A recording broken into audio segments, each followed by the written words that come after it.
Also ich sage euch Leute, diese alten Felshöhlen hier in Kappadokien, absolut beeindruckend. Also man kann hier auch wirklich reinklettern. Oh. Wie ihr seht, ist das ja nicht ganz leicht, aber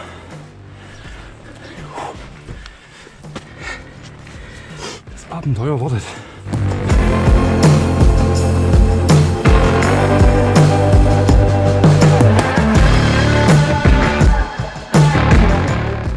Ich glaube, dass meine Glückssträhne mit dem schönen Wetter vermutlich heute ein Ende nehmen wird. Das sieht jedenfalls ziemlich nicht gut aus, wo wir hinfahren jetzt gerade. Das sieht irgendwie nach Gewitter und Regen aus. Und das auch noch in den Bergen. Naja, ist mittlerweile auch schon wieder 5:30. Das ist wirklich sowas, was mir extrem auffällt. Seit ich mit dem Motorrad unterwegs bin, vergeht die Zeit so extrem schnell. Das ist wirklich heftig. Also man fährt irgendwie früh los, man lässt sich ein bisschen Zeit, kommt so um 10 weg. 10, halb 11 und dann ratzfatz ist das auf einmal um 6 oder um 7. Und dann geht die Suche nach einem Schlafplatz schon wieder los. Aber es ist echt heftig, wie viele Straßenhunde hier leben. Hier ist es gerade echt ganz extrem. Ich sehe hier regelmäßig Gruppen von bestimmt 10, 12 Hunden, die sich hier zusammengeschlossen haben als Gruppe und hier tatsächlich leben. Ich kenn das aus Deutschland überhaupt nicht, Straßenhunde. Das gibt es ja bei uns nicht. Aber das ist Streuner, Straßenhunde, Straßenkatzen. Das ist ein komplett normales Bild hier. Ich habe mich da mittlerweile wirklich schon dran gewöhnt. Es ist Wahnsinn, wie schnell sowas geht.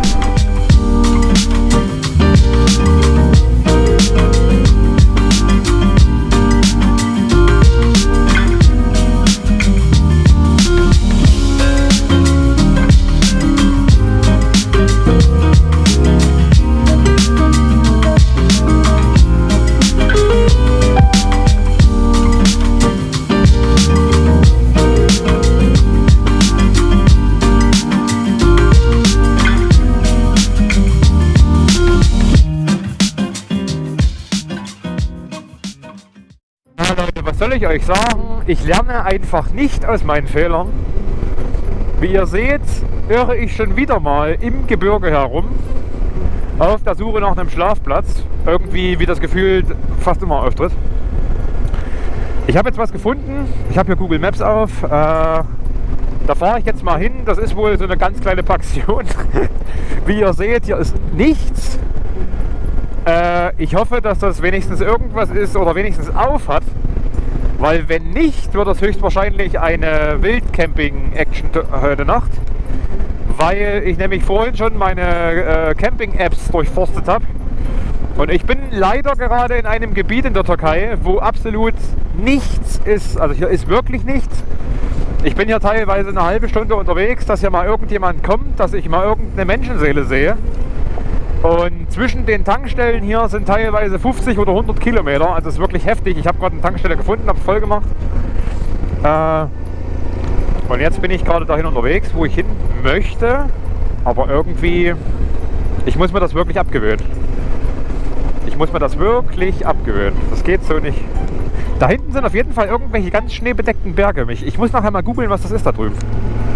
Das ist auf jeden Fall nicht Kappadokien, wo ich hin möchte. Das ist irgendein anderer Gebirgszug. Oh, da kommt sogar mal jemand davon. Wahnsinn. Ich fasse es ja nicht. Ach, wie ich es hasse, auf Rollsplit zu fahren. Das ist echt unangenehm. Eine falsche Bewegung am Lenker und du liegst. Das ist echt das Problem. Oder einmal zu stark gebremst. Aber die Türkei ist wieder so ein Land, was mir wieder mal zeigt, wie klein Deutschland eigentlich ist. Du hast ich habe es jetzt nicht genau im Kopf wie viel, aber du hast eine West-Ost-Ausdehnung. In Deutschland würde ich jetzt vermuten, an der schmalsten Stelle würde ich jetzt vermuten 600 Kilometer. So zwischen Frankreich und Polen oder Frankreich und der Tschechei, irgend sowas. 600 Kilometer.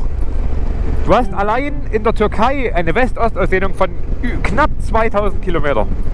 Und das ist nicht das größte Land, durch das ich fahre. Das muss man sich mal vor Augen halten.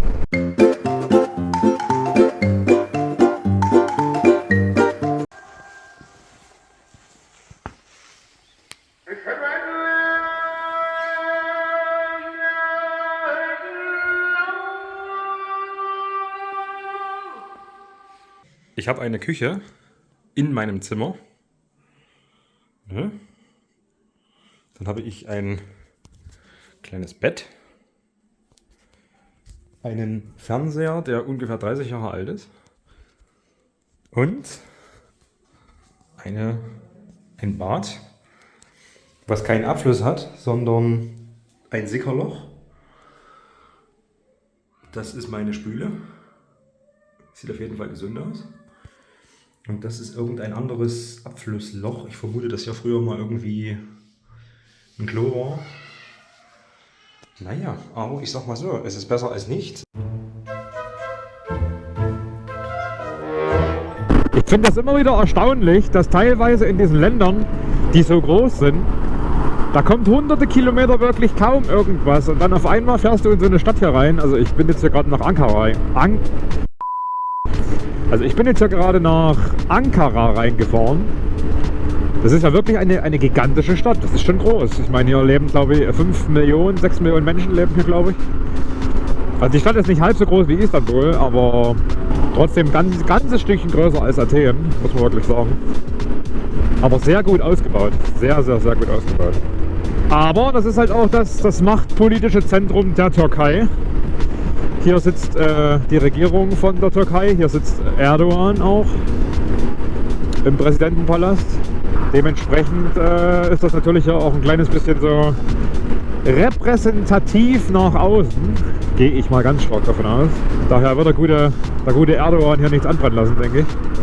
Aber ich muss wirklich sagen, dass, ich weiß, das klingt blöd, aber gerade die Städte, die ich jetzt besucht habe, die großen, sprich Istanbul und jetzt auch hier in Ankara, ich muss ganz ehrlich sagen, dass auf mich die Infrastruktur, die Sauberkeit und die ganze Art und Weise, was hier gebaut wird, wie viel hier gebaut wird vor allen Dingen. Seht ihr das da hinten? Das wird alles neu gebaut. Meiner Meinung nach ist das überhaupt kein Vergleich zu Deutschland. Also da können sich die Deutschen in meinen Augen wirklich was abschneiden. Die ziehen hier eins nach dem anderen hoch, hier klappt alles, hier ist sauber, da sind die Straßen in Ordnung. Da gibt es nichts. Da gibt es wirklich nichts zu meckern.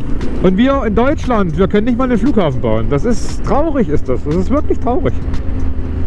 Und dann sieht man das hier. Und man sieht, andere Leute können das, was wir nicht können. Das ist sehr, sehr, sehr traurig. Ja, also jeder, der zu Hause wirklich denkt bei uns, die Türken, die sind uns in irgendeiner Weise zurück, was das Land betrifft. Ich kann euch so sagen, ich bin jetzt ein paar Tage hier, vergesst absolut. Ich bin sogar der Meinung, dass die uns in vielen Sachen schon überholt haben, gerade bautechnisch. Muss man einfach so ehrlich sagen, wie es ist. Es sieht ja auch vor allen Dingen verdammt schön aus überall. Das ist auch geil, ich stehe ja gerade in so einer übelst verlassenen Tankstelle. Ne? Also hier ist nichts. Aber das Tolle ist, die ist bestimmt schon verlassen seit Jahren, so wie das hier aussieht. Aber hier liegt immer noch Brot im Schaufenster. Guckt euch das an. Keine Ahnung, wie viele Jahre das ja schon drin liegt, aber das ist nicht mal schimmelig. Das ist echt erstaunlich. Also wenn irgendwie hier gerade ein Bäckermeister oder ein Bäcker zuguckt, ich würde gerne mal wissen wollen, warum Brot nicht verschimmelt oder vergammelt. Wird das einfach nur hart oder wie ist denn das? Ernst gemeinte Frage, ich habe wirklich keine Ahnung.